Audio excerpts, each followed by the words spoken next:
त्यानंतर जवळपास जे सांगितलं जातंय त्यानुसार केवळ 15 किलोमीटरचं हे अंतर जे आहे ते त्यानं कापलेलं होतं। पण टेक ऑफ केल्यानंतर ज्या प्रकारे त्याची दिशा ही वरच्या दिशेने असायला पाहिजे होती ते पहिल्यांदा फ्लॅट झालं।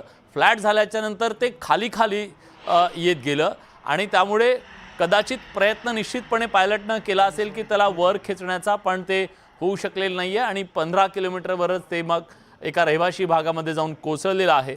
जी माहिती आपल्यापर्यंत आता पोहोचते त्यानुसार यात 50 पेक्षा जास्त लोकांचा दुर्दैवी मृत्यू झाल्याचं सांगितलं जातंय।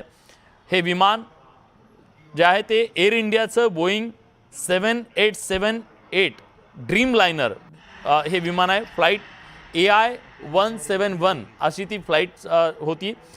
दुपारी बरोबर 1:38 मेघानीनगर परिसरामध्ये विमानतळापासून अवघ्या 15 किलोमीटर अंतरावरती हे विमान कोसळलं।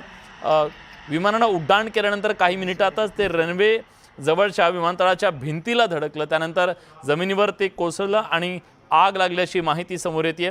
प्रचंड मोठ्या आगीचे लोळ सुद्धा उठले स्फोटाच्या नंतर, कारण जी माहिती मिळते त्यानुसार टेक ऑफच्या वेळी पूर्णपणे इंधन भरलेलं होतं, टाक्या भरलेल्या होत्या, त्यामुळे हा स्फोट प्रचंड भीषण होता।